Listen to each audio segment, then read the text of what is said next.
How many of us know someone who's been sexually assaulted, whether child or adult? Many people have seen it on videos. If you've seen the R. Kelly stuff, right? I never did, but many of us have heard about it if we haven't seen it personally. I remember some years ago, one of my friends posted on social media that at her kid's school, someone had recorded a kid performing sexual acts on another kid, and they had passed it around, and the school had reported to the teachers, to the school had reported to the parents that if your kid is circulating this video, it's child porn. We see every day kids are being taken advantage of, whether it's by adults, whether it's by their kids.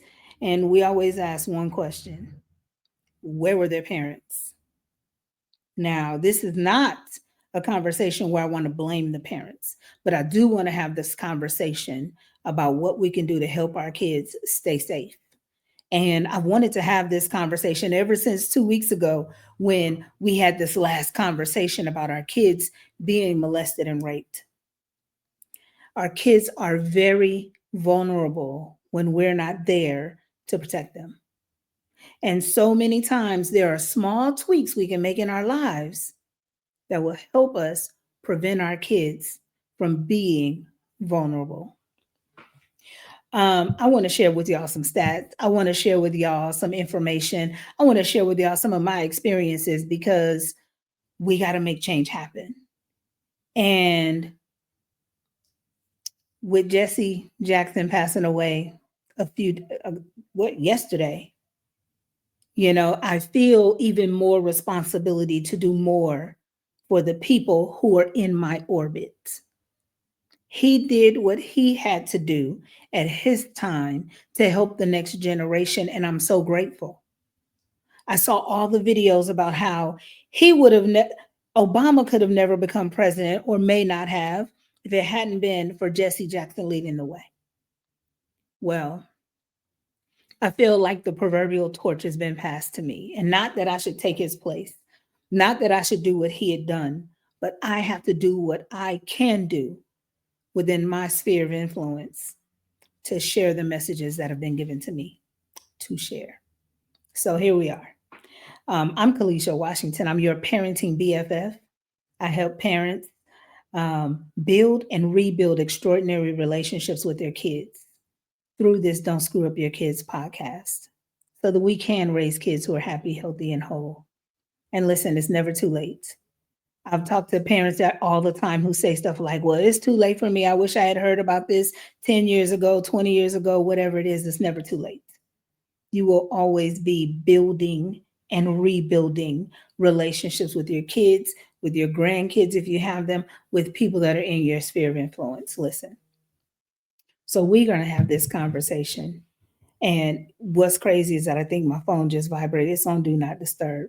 One of the things that I want to talk about is poverty and how poverty plays a role in how much our kids are vulnerable. I don't know a better word than to say than that. We put our kids in harm's way when we stay stuck in cycles of poverty. What are you talking about, Kalisha? Well, I think about my own life, and I've shared my story many times. I will continue to share it so that hopefully somebody can learn from it, right? But my mom was working very long hours. They say that millions of Americans are working 50 plus hours a week.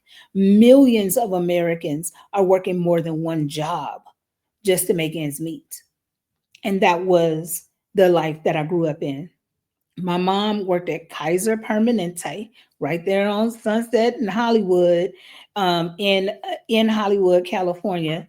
And man, she worked as many hours as they would give her. Anytime they had extra shifts to pick up, she picked them up because she had a husband at home who was in the Army Reserve, who refused to work a regular job on top of that. So he was at home and he was running up all of the bills. He was from Belize, and he would run up the phone bill calling Belize, run up the phone bill calling family in New York because he had time. But my mom was working hard. She was trying to make the ends meet that were not meeting. She had 4 kids at home. And then my stepdad ended up bringing his daughter from Belize to stay with her. So it's a lot of mouths to feed. So my mom is working all these hours. And what does that cause? Vulnerability.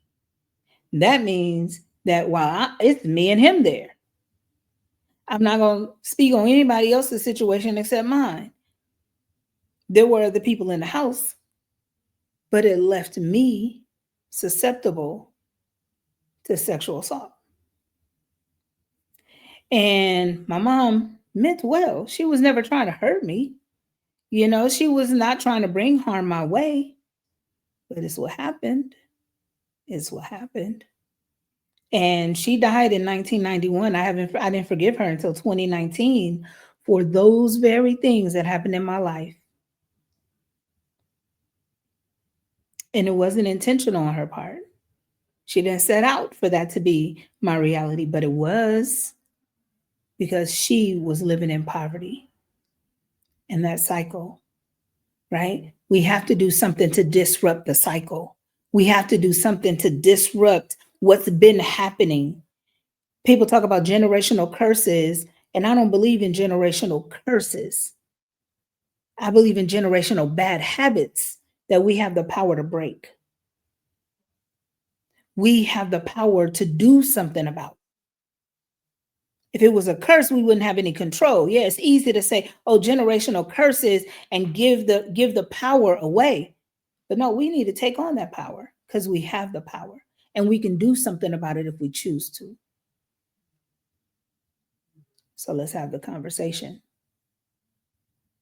When we look at poverty, as a matter of fact, I'm about to pull up my notes right quick, but 1 in 6 children in the US are living in poverty. Over 11 million children are living in poverty. What does that mean? They become susceptible to forces around them who will offer an option to get them out of poverty. And I didn't even mean to talk about that, but let's talk about it. When parents are working long hours and they're doing what they can and all that they know to do, not blaming parents. I'm just saying when you know better, do better, right?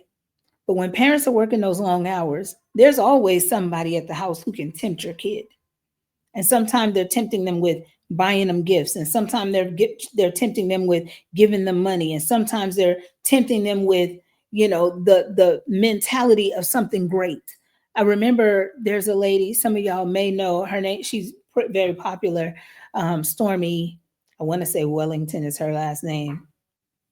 But I remember watching an interview of hers where she was talking about how she became a stripper at like 13, 14, 15. She said somebody told her like something like pull down your dress or something, let me see something, and I'm gonna give you $500. Well, what ran through her mind is I can get the lights turned on at my house if I get this money. Her first thought was like, what? No, absolutely not. But then she thought about it again, was like, man, I should have got that money. And then when he came back around and asked her again, she said yes, because she needed to get her lights turned on. Now, we've experienced some poverty in my household. We never had the lights turned off kind of poverty, right? But there are so many families who do. There's so many kids who do experience that. And what do they do as a result? And as parents and as protectors of our children, what can we do to prevent that from happening? That's the conversation I want to have. 35.9 million people in the US live below the federal poverty line. And the federal poverty line is like $30,000 a year, I think, for a family of 4. It's either 30,000 or 40,000, whatever it is not enough.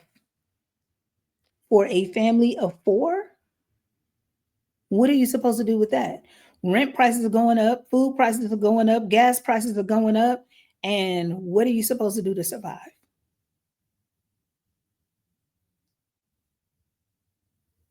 People have limited options. Most people think that the next thing that they can do is to go get a second job, go get a third job, right? Two jobs is for two people, three jobs is for three, right? It shouldn't be that way. We shouldn't be clocking in multiple times in a day. We're punching multiple time clocks and still not getting ahead. Because think about it, when you work that second job, most of the time you got to pay somebody to watch your kids. Who is watching your kids at that time? Because if you're working more than one job, most likely you're working past them getting out of school. You oftentimes got to pay to get from point A to point B, whether it's you have a car and you put an extra gas in your car to drive it, or people are taking Ubers from one job to the next job because they don't have a car or they hopping on a bus, whatever it is, expenses. It's not freedom. It doesn't put us in position to have freedom, right? And so family of four, 30,000 or 40,000, whichever one it is, I don't remember, but it's not sufficient. So what are we going to do about it? Hang on. I have solutions. I have solutions. But I want to talk a little bit more about this problem. Every 9 minutes, a child in the United States is sexually assaulted. Every 9 minutes. We've been on this Zoom right now for, I mean, on Zoom, on this live for 11 and a half minutes. So you know what that means. One in four girls, they said 1 in 13 boys experience sexual abuse before the age of 18. I would argue that it's probably higher than that, and it's not as many of them reporting it because I talk to men every single day. I won't say I talk to men every single day. That's an exaggeration. I talk to a lot of men, and I've heard a lot of people telling their stories of being sexually assaulted under age 18.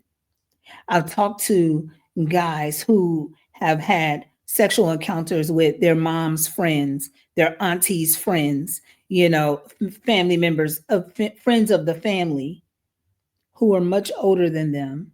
And they may not have seen it as they were being raped, but what do you think the brain is doing? How do you think the brain is processing that? And the problem is when men report sexual assault, oftentimes it's seen as not a big deal. It's seen as not a bad thing, especially when it's a woman who does it to a man or a boy, a woman who does it to a boy. How many people would slap him a high five and be like, oh, you was able to pull that grown woman? No, you were raped. You were molested. It's not okay. And so the majority of the victims of child victims know their abuser. When kids are molested and raped, 93% of them know the person who did it. That tells me a lot, and hopefully it tells you a lot. It's not necessarily the person on the street who's kidnapping them. We tell our kids about stranger danger. We tell our kids, like, look out for the strangers, don't talk to strangers, don't go near that white van. We prepare our kids for that, but do we prepare our kids for the predators that could be right up under their own roof?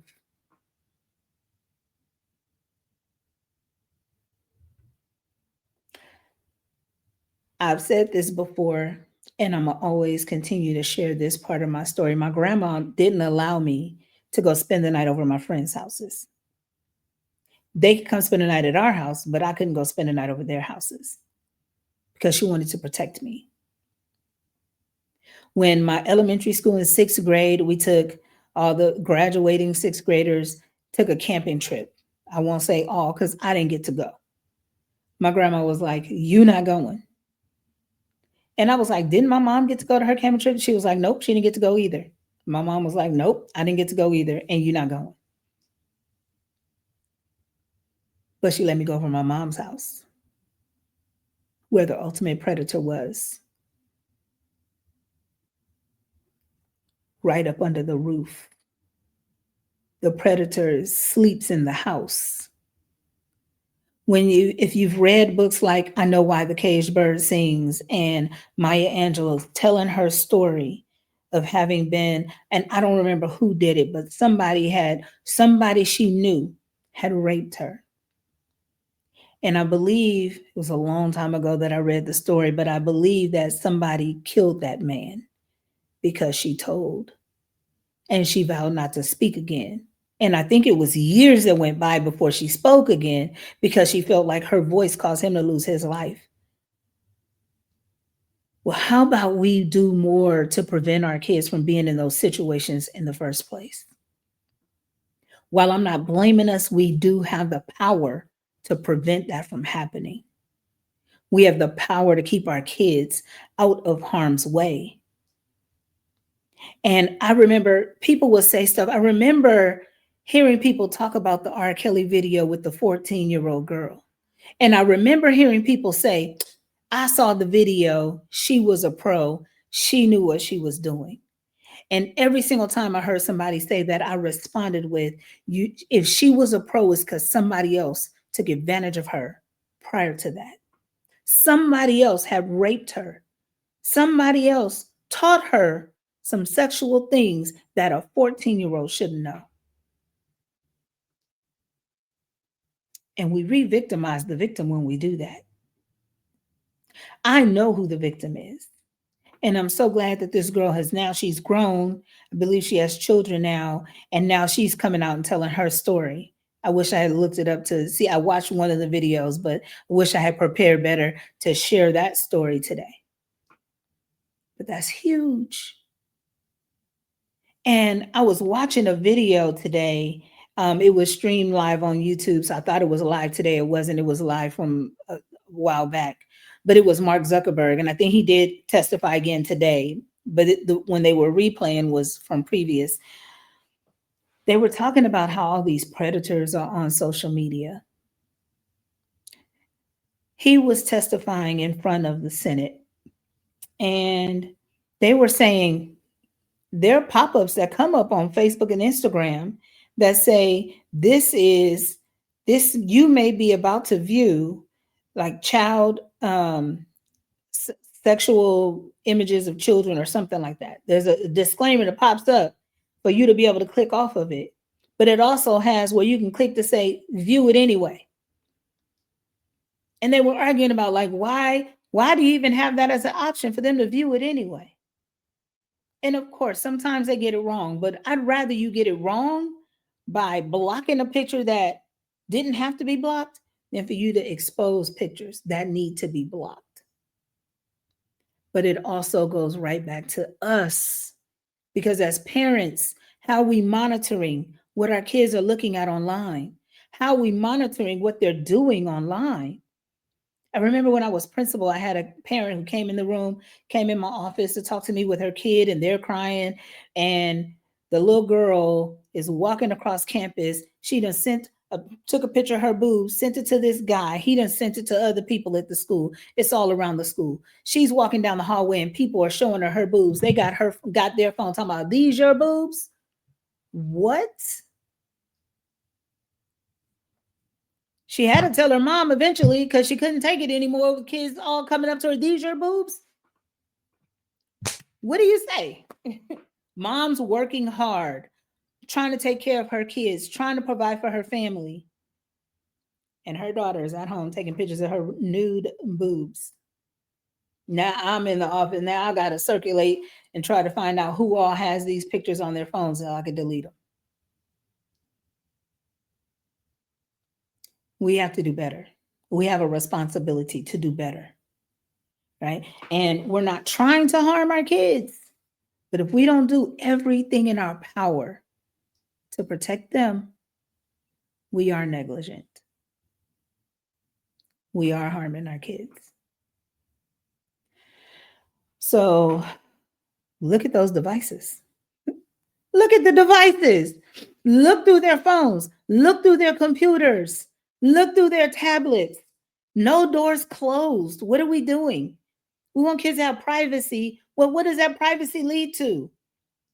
It can lead to kids harming themselves. It can lead to kids being lured off. Listen, I saw online somewhere, there was a couple of sisters, 12 and 14. They were in Florida. They ended up meeting Some grown man, he was 19, but grown man in Nebraska. He ends up getting in his car, driving all the way to Florida to get these girls, and they catch him in Georgia. But what if he had gotten all the way to Nebraska with these babies? What was he planning to do? These kids got lured out of their houses. They had given this man their address. Nobody had looked into their phones. And guess what? He'd been sending them gifts ahead of time. What?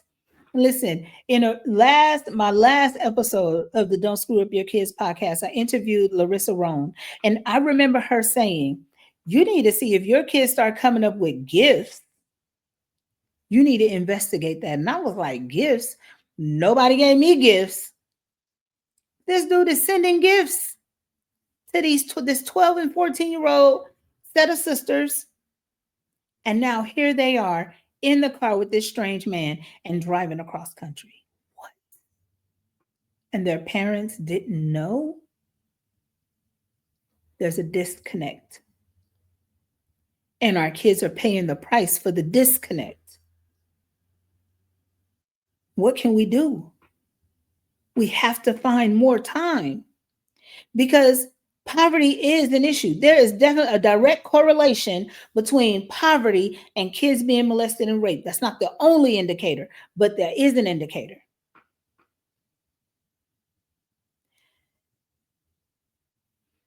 When you have parents who make good money, they make six figures. Many a times, their bosses demand a whole lot more of them. Their parents their bosses require them to work late. Their bosses have an expectation that they're going to show up. I have a friend who's a nurse and somebody calls in sick. There's nobody else to cover.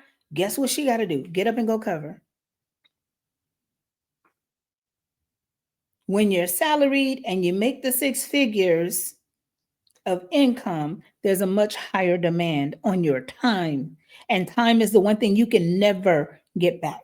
And I remember when I was principal and I made six figures and I was in the Bay Area and I was getting to work at about 7 o'clock in the morning and staying there till 7 o'clock at night. And I wasn't getting paid any extra, but in order to get the job done, I had to be there. I was working through, we didn't hardly even have vacations scheduled for us. We had in our schedule like Christmas Day, Christmas Eve off, New Year's Eve, New Year's Day off. We didn't have the 2 weeks off for Christmas break. Because you're the principal. You got to make it happen. I had to be there to prepare the training that was going to happen when the teachers came back. Somebody had to be at the school when new people were enrolling and other people were disenrolling. Somebody had to be there. Guess who had to be there? Now, I wasn't the only one who had to be there. My office manager had to be there. But guess what? I had to be there. So time is the issue. Whether it's because you're poor and you're working extra hours to get more money and therefore you don't have any time, or you have a good paying job and they're demanding more on your time, time is the issue. Because you have to have time to be able to see what's going on in your kids' lives. When that behavior changes, oftentimes something triggered that. It doesn't just naturally happen because the kid turned 12 or the kid turned 13. But you got to be there to see the changes happening in your kids. You got to be there to see their personalities changing. I saw it when I was a teacher. I saw it when I was a principal. And unfortunately, I didn't see it as a parent because I was working. Because I was working more than one job.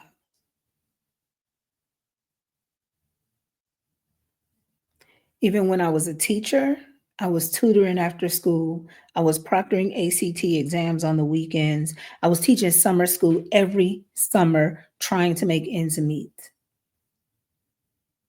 So I wasn't there when my kids were growing up. I wasn't there to see their behavior change. Although I got to experience it changing, but I didn't get to be there to see it happen and to know something might be going on with my kid.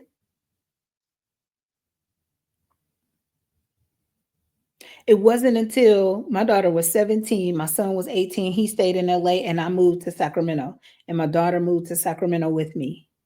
And then it was just me and her. Then I got to have eyes on her all day, every day, because it was just me and her. And we were at the same place. When I went to work, she was at school, at my school. My first period, she was in my first period grading papers for me. And I'm not saying you got to have that type of relationship with your kids, but that's when I really got to spend the time with her, to know every move, every change in behavior, I could notice it because I was there. So even when she was at school, she's coming to by my classroom all the time. And I was a super popular teacher, as you can imagine, right? So everybody knew me. Therefore, everybody knew her. So she didn't get away with anything at that point, although she tried. But I'm not just saying this because I did everything right. I started the Don't Screw Up Your Kids podcast because I did a lot wrong and I learned a lot. And it would be a shame for me to keep that all to myself. It would be a shame for me to hide the things that I did wrong as a parent that I know. And that's why I've had those conversations with my kids. That's why I've talked to my daughter about it, because she has kids. I've talked to my son about it because if he ever has kids, I want them to know the things I did well and the things I didn't do well. I don't want them repeating those patterns. I got to make sure that I do everything in my power to help them make better choices when they are parents. And I'm going to be that example for my grandkids. I get to be that example for them. While I was punching multiple time clocks with my children, I made a decision not to do that same thing with my grandkids, which is why I started my travel business. It's not why I started, but it's why I accelerated with my travel business, which is why I went from just getting discounts and commissions on my travel to really building a team of travel agents so I could take this money, scale, and go to the next level. I was like, I got to do something different. You cannot do the same thing over and over again and expect to get a different result. I'm not going to allow my grandkids time to just pass me by and I'm punching a time clock and they're over here living life. Not going to do it. Not going to do it.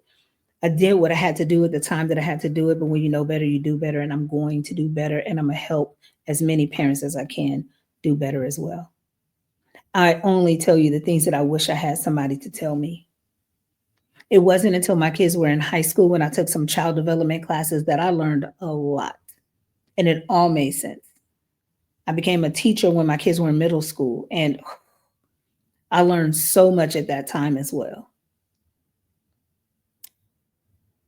I did an episode a few weeks ago about not whooping your kids, right? And that came out of me becoming a teacher and being able to see if I can get the kids at school to do what I need them to do without whooping them, I can get my kids, my children who I gave birth to do what I need them to do without whooping them. But there's so much more because I started learning more about the kids who were in my classes. And I remember talking to somebody recently, and I light up when I talk about teaching because I loved it.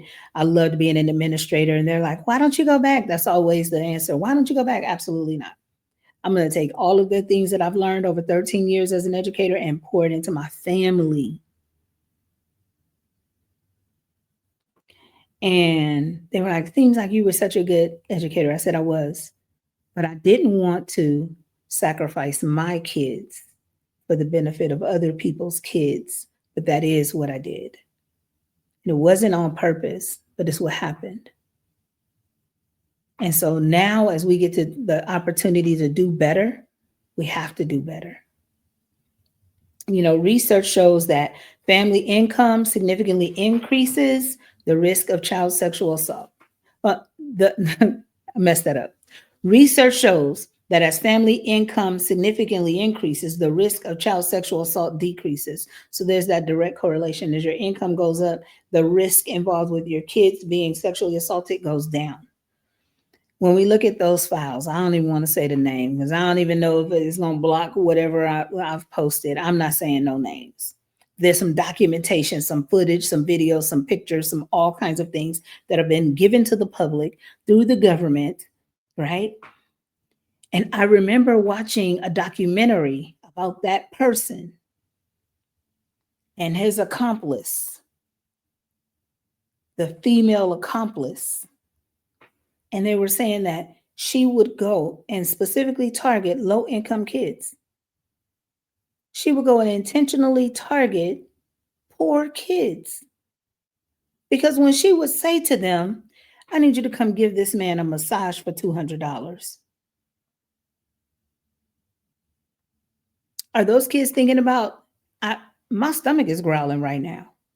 Yes, I'll go give him a massage for $200.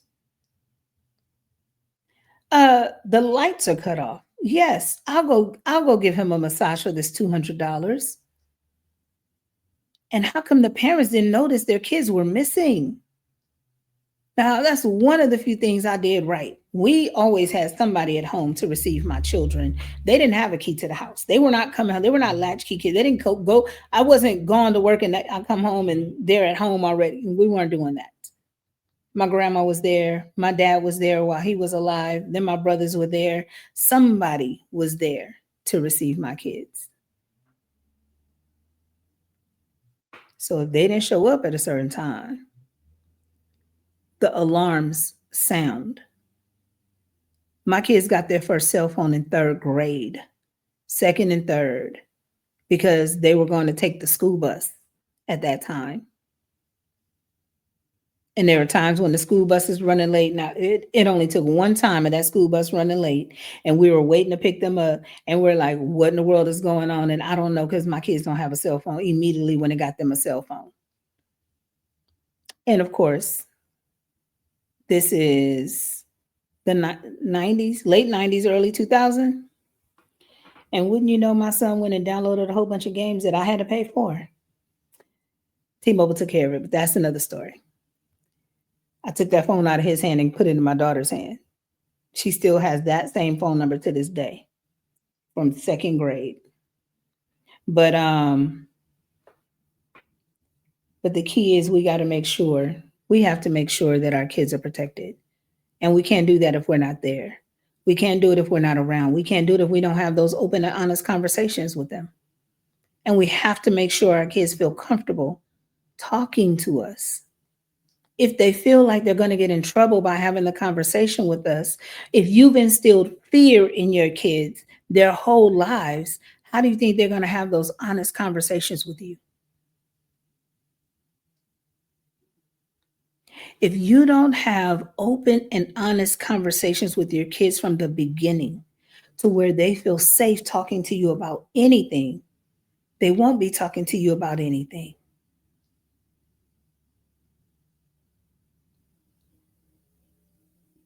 And it's dire.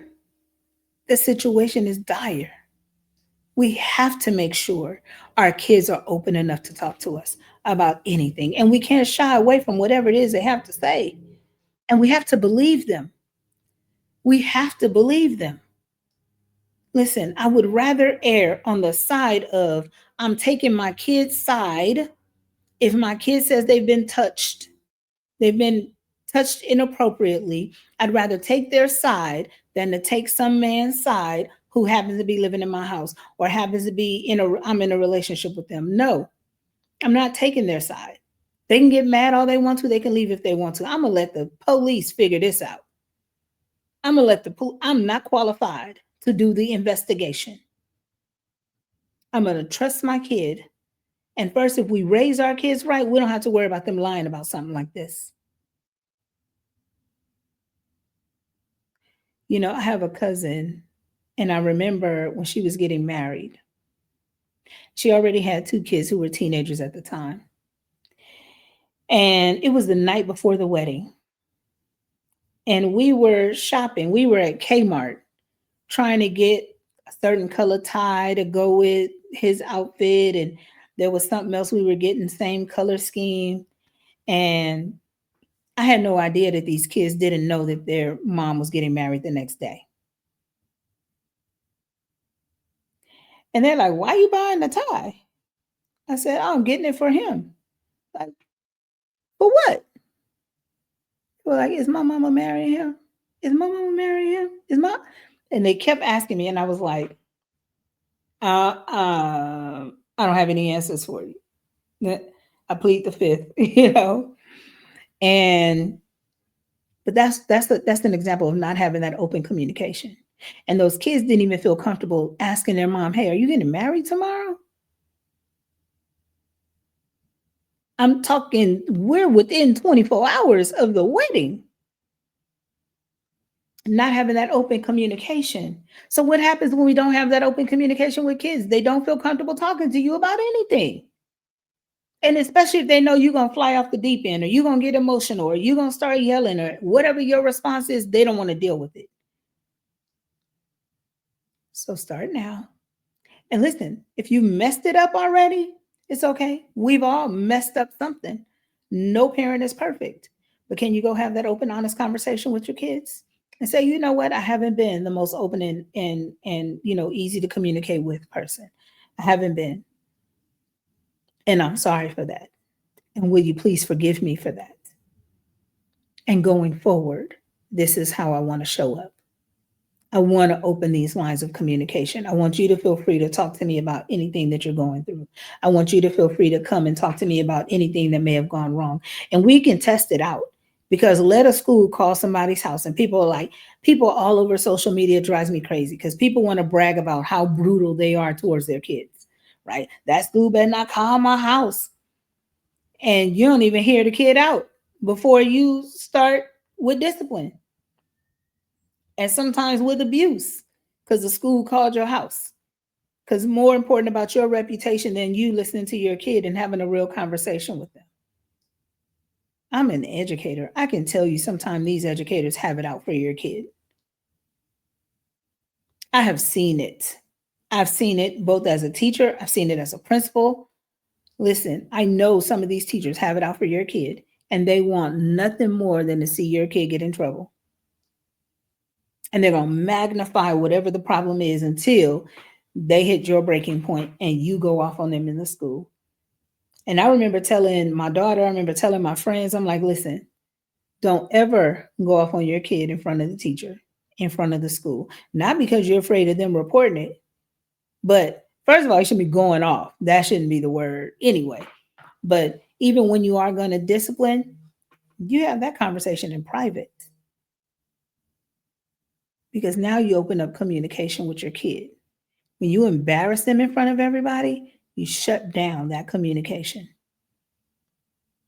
Now I'm way off topic, but I'm going to share one more story. I remember when my son was a senior in high school and he had failed Spanish 3, which those of y'all who are in California, you know it is not required.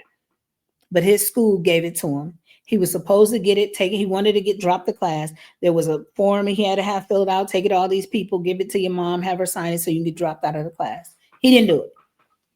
So he failed the whole year. They never dropped him out of the class. He failed the whole year. And they had in the stipulation in the handbook that we signed in the beginning of the year that if the kids, there were all these stipulations in order for them to participate in the graduation at the end of the year, in order for them to go to prom, in order for them to do the senior trip, grad night, all of those things. And so the school, and it was like 95% attendance required. Most of the kids did not have 95% of attendance. They dropped that requirement. There were other things that kids, you had to, I don't know, there were other activities and stuff kids had to do. They had dropped all the requirements. But now they want to hold my son to not walking across the stage because he had that one fail on his report card in Spanish 3, which was not required. I said to myself and to my friends, I said, I said, either he gonna be walking across that stage in that baby blue cap and gown, or I'm gonna be walking across that stage in that baby blue cap and gown. But one of us is gonna be walking across that stage in that baby blue cap and gown. And then when I got to the office to talk to the principal and talk to the assistant principals, the dean or whoever it was that was there to talk to me, um, it was me, my son in the office. My son gets to state his case, and My son states his case, and then they state their case. They're asking them questions back and forth, like, "Did you do this form? Did you know you need to do this form? Did you do da da da da da?" He didn't. And so then they're like, I said, "Step outside, Dion," because I wasn't going to embarrass them in front of him, and but I was about to read them their rights. Okay, professionally, of course. And I said, "I understand what you're saying. But let's go down this list," because they were like, "Here's the form that you signed where you agreed to this in the beginning of the year." I said, "Okay, great." I said, "You see all these stipulations? Y'all relaxed on all these stipulations." I said, "And y'all let him go to grad night." They were like, "Did he go to the prom?" I said, "He didn't go to the prom because he didn't want to go to the prom, not because y'all said he couldn't." He went to grad night. He went to all the activities that he wanted to go to. They had during CST's California Standardized Test, during that time, the seniors had something else to do. He got to do the things that they did, the picnics and all of that. I said, "And so now that there's nothing left for him to do except walk across the stage, you want to take that from him? But y'all could have taken the prom. It would have taught him that, oh, I got to get this stuff done." Y'all didn't. And now y'all want to hold, y'all didn't hold him to any of these other standards, but y'all want to hold him to this one standard. It's unfair and it's inconsistent. So they agreed and they went ahead, called him back in. They had me step out so they could talk amongst themselves. And then they called us back in and they said, "Okay, we're going to go ahead and let him walk across the stage." But one thing I wasn't going to do was rip into him in front of them. Because in my heart, I'm like, "Dion, how come you didn't do the stuff that they told you to do?" Right? But I also wasn't going to embarrass them in front of him because then that breaks the respect level, right? And they probably won't say he can't walk across the stage, and then I was going to have to walk across that stage in that baby blue cap and gown, and I didn't want to do it. But anyways, we have to protect our kids. We have to set a foundation for them to be able to communicate with us. Now, when my son had that example of me being able to communicate with him respectfully and still get what I needed, communicate with the school staff respectfully and still get what I needed. What lesson did that teach him? That you don't have to yell and holler, that you can have open communication, and that you can still get your point across. And that's what we need to do for our kids. But guess what? If we don't have time, we're not doing any of that. When we're working those long hours, we don't have the patience to come home and have a conversation. We're yelling and screaming at our kids. Told you to put your shoes up, whatever the situation is. We got to do better because our kids' lives are dependent on it. And if we don't fix it now for the next generation, who's going to fix it?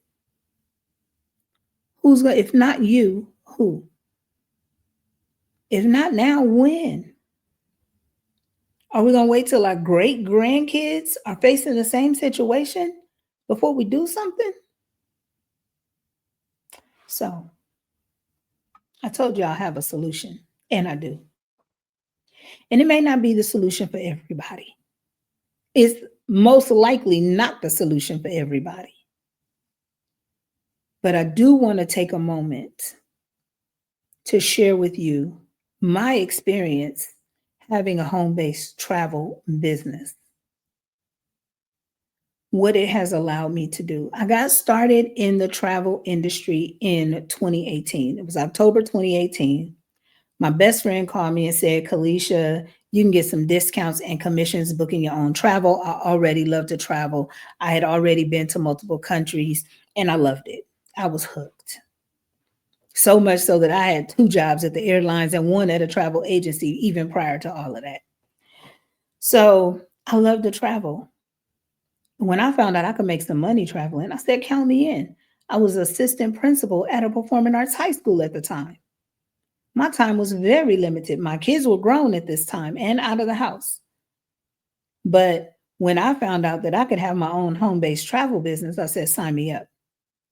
And then when I actually saw the full presentation about what the business was about, I was like, wait a minute, it's a whole lot of money to be made. Why? Because everybody's traveling. Most people can use some discounts and commissions. If you're anything like me, you've gone from website to website looking for the cheapest price, right? If not, you probably trusted somebody else to go ahead and book your trip for you and you just paid them the money. Either way, there's benefits here. Now, it's not about travel. Let me be clear. It's not, but it is about time. Because I think about all the times that I was tutoring after school every single day of the week. They would allow us to tutor 1 hour for $16, Monday through Thursday. So at the end of the week, you ain't even make an extra $100. But I think about all the times I sat on the edge of my bed, booked a trip for somebody, and made hundreds of dollars and made thousands of dollars. Sitting on the edge of my bed, booking a trip. And I could only wish I had had something like this when my kids were little because I didn't. And I didn't have time and I didn't have money. And when summer vacation rolled around, we didn't have a vacation. We were just at home. Well, they were at home. I was working. I remember having two jobs when my kids, my first year as a teacher, I worked two jobs that summer. While my kids are at home, again, vulnerable with somebody else. And just to keep tying this back together, the issue is even when your kids are with the other parent, you don't even know who they have around your kids. You don't have any control over who they have around your kids. And if they don't feel comfortable having that conversation with you about who they were around and what those people might have done, listen, it's problems, right? But when I was working, I was tutoring, I was proctoring ACT exams on the weekends, and I was grateful for a way to make some additional money. But I wish I'd had the time. But when I got started in this business, a month later, I went to Costa Rica for my birthday. A month after that, I took my daughter to London when she graduated college, and we got to build on that relationship. She was pregnant with my grandson at the time. And so that next spring, she was like, Mom, will you move to Vegas and help me with the baby? She was maybe a month or two pregnant when we went to, let me see, he was born in July. So I don't know, do the math. December, when we went on that trip, she was probably 2 months pregnant.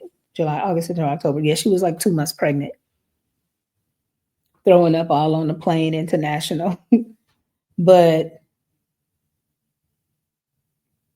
I had a business that allowed me to be able to book a trip, earn a check, get the best prices, have access to more pricing than just what you see online. Of course, you always have the public prices, but you also have the travel agent, you know, suppliers and vendors. So I was able to take my daughter, spend that time with her, build more on our relationship to the point that she asked me to come and move to Vegas, which is why I live in Henderson, Nevada now. So not only did this travel business allow me to make some additional money, have some time to spend with my kids. I mean, albeit they were grown at the time, but it allowed me to be able to do that. And I wish I'd had this opportunity when my kids were little because I could have booked one trip. And those teachers that had money, oh, they were traveling, especially those Teach for America teachers who were single with no kids. They were taking trips every vacation. They were going somewhere for spring break. They were going somewhere if you had a 3-day weekend. They were traveling to go watch their college football team play. Like they took the trips. If I had had a travel business at that time, I'd have been cleaning up and they would have never seen me at summer school. One of the ladies in my company, she's a director also.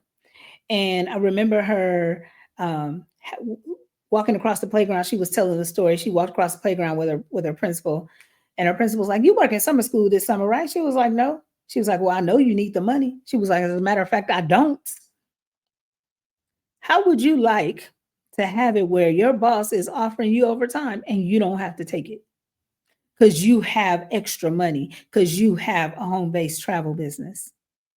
Now, listen, I want y'all to go. I put together a little something for y'all to see. It's don'tbeabsent.com. If you go to don'tbeabsent.com, don't put that apostrophe in there, but don'tbeabsent.com, because as parents, we need to not be absent from our kids. We need to be right there in their faces. We need to have the time and money at the same time to be right up in their faces at all times. So if something is going on with them, we see it. If something is changed in their lives, we see it. If something is changed in their behavior and their personality, we see it. And we can do something about it ASAP. But if your kids are asleep when you get up, they sleep when you get up to go to work in the morning, and they sleep when you get home from work because you don't work 2 shifts, we put our kids at a disadvantage. We make our kids vulnerable. If we're working 2 jobs or we have that job that's very demanding of our time and we don't have, listen, working 50 weeks and getting 2 weeks off is a bad deal. I don't care how you slice that. One of my friends who I'm kind of like a semi mentor for, when she got into leadership, every time, every job she's had, I'm like asking for more time off. And she does. And sometimes they give it to her. I'm like, ask for 4 weeks off. Okay. We're not doing 2 weeks off. You have a very demanding job. We're not doing 2 weeks off. We're not working 50 and getting 2 back. You're working 2,000 hours minimum. If you do 40 hours a week, that's 2,000 hours of work in exchange for what, 80 hours off? It's not enough. It's not enough. So we got to do better. And if you had the extra money, you could tell your boss, listen, I'm going to take the extra week off without pay because I got money. But we got to get ourselves in position to be able to do that. And for those who have demanding jobs and don't want to have that kind of demand on their lives, there are options. And I'm not telling anybody to quit their job. I didn't quit mine. When I first got started, I still worked a full-time job and worked this business part-time. And most 90 plus percent of the people in our business do it part-time. Because how long does it take you to book a trip for somebody? One of the ladies who's on my team, I didn't bring her in, somebody else on my team brought her in, but she texted me yesterday. Let me see if I can quickly pull up that text message because I got really excited about this, because this is the power of what's possible in our business. So, oh, where is it? Here it is. So she texted me a screenshot of the price of her trip. And she said, I wanted to share. I just booked me, my mom, and my daughter on our Europe trip through one of our vendors, 3 people, 5 countries, 17 days for only 9K. She said, thanks for all of the tips you shared. And she sent me a screenshot of the trip that she booked. And then I said, yay. And I said, click right there and see what the commission is. So then she sent me a screenshot of that. It's over $900 in commission. And she sent me this gift. Is it called GIF? I don't know, with the guy doing this. Yeah. And she was like, this is awesome. And I sent her a voice text. And I'm like, and make sure you document all your expenses on this business trip that y'all are taking, because there are business benefits to having a home-based business. But you see that quality time she gets to take with her family. 17 days with her, her mom, and her daughter, 3 generations. None of us are going to live forever. Will we be able to say that we lived our best life now? Can we be able to say we've built strong relationships with the people that we care about the most? My mom couldn't have said that because she died at 39 and I was 15. And my biggest memory of her was clocking in at a job. The quality time that we spent was me going with her to pick up her check from her job. I want better. I want you to want better. And a lot of my friends who may be watching this, most of us, our kids are grown. Very few of us still have little ones, right? Thinking about 2 days from now, one of my friends got some babies that's turning 12. Oh my God, time is flying with them. But don't let that time pass you by and you haven't done all the things with your kids that you wanted to do. Don't let it be you, anybody in your circle on their deathbed, and the regret is you didn't spend enough time with them. We're always going to wish that we had more time, but you got to know that you left it all on the field. You got to know in your heart that you did everything possible. And right now, what I'm asking you to do is be open-minded enough to check out the information at don'tbeabsent.com.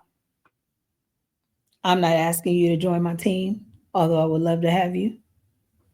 All I'm saying is be open-minded enough for an opportunity. Every single one of us has probably heard that joke. I don't know if it was a joke, but where there's a guy, he's on the roof and there's been a flood and he's praying to God, and somebody comes by on a boat and he's like, "Oh no, God's going to help me.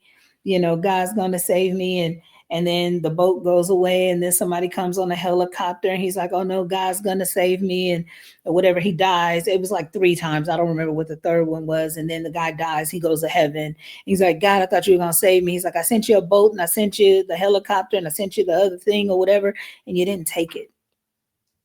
And I'm not saying I'm God. Trust me, I'm not saying that before folks get all in these comments acting crazy, right? All I'm saying is this may be the opportunity you've been looking for. It's a reason why you're watching this today. It's a reason why you end up clicking on this video today. It's a reason why I end up broadcasting this today. And it's serious. If we can get our kids, if we can get our grandkids, if we can get our nieces and nephews and cousins out of harm's way, we have a responsibility to do so.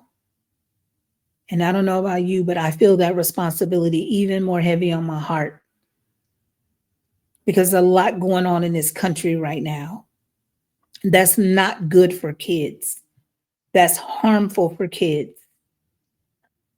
And if I don't sound the alarm, who will? If I don't do everything I can to impress upon everyone's heart who has the opportunity to see my videos, to do better with our kids, to do better with our grandkids, to give the future generations our very best. And we're leaving nothing behind. We're leaving nothing on the court. We're taking it all. We are running through the tape. We are running through the tape to make sure that the next generations get better than we had. And it's not about material items. It's not about being able to buy them stuff. It's about being able to spend that time with them. It's about being able to know them. I remember there were times when I wondered if my daughter was telling me a lie, but I didn't know her well enough to know. I didn't know her mannerisms well enough to know if she was lying or telling the truth, because I've been working so hard. And good intentions, but it doesn't matter what the intentions are. It matters what the outcome is. I remember having so many conversations with friends, and I'm like, my biggest regret is that I wasn't there with my children.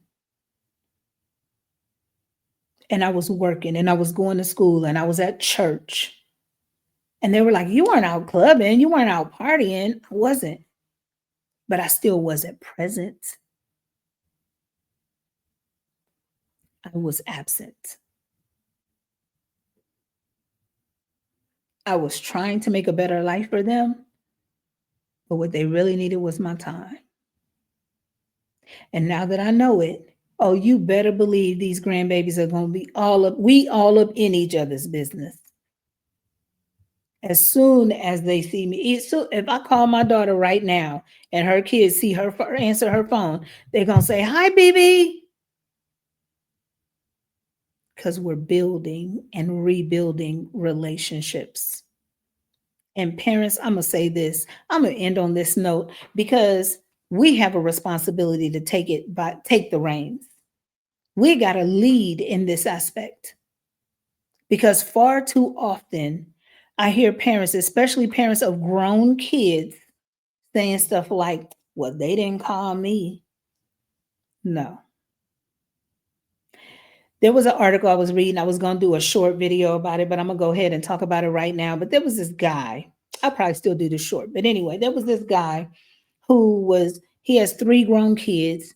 And he was like, I'm going to see how long it takes them to call me. I'm not going to call them.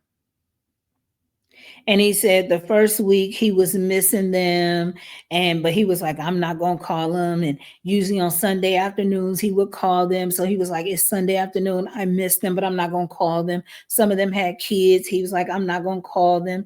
And then eventually one of the grandkids called him and was like, no, texted him and was like, Grandpa, you mad at us? How come we haven't heard from you? He was like, no, I'm not mad at anything. He's like, oh, now I got this epiphany. It's impacting my grandkids. Light bulb. Of course, it's going to impact your grandkids. Is it worth it for you to prove a point? And he's like, and then I noticed that, they're doing the updates on social media about all the stuff that's going on in their lives. And yeah, I see it, but they're not picking up the phone to call me and talk to me about it. And he all in his feelings. And then the middle child finally called him after 11 weeks, almost 3 months. The middle child called him and they're like, are you okay? And he's like, yeah, I told him, he told them he was waiting, but they never call him. He's always the first one to pick up the phone and call them. They don't call him, and crying like a little. So, anyways, it turns out that at the end of it, all the kids were like, oh, we thought you were just out living your life, enjoying life, and that you were busy. The reason why you didn't call us when you always call us on Sundays. Oh, big misunderstanding. But I'm like, also just pick up the phone and call your kid. Quit playing games. If we were in a relationship with another person, we would say, why are you playing games?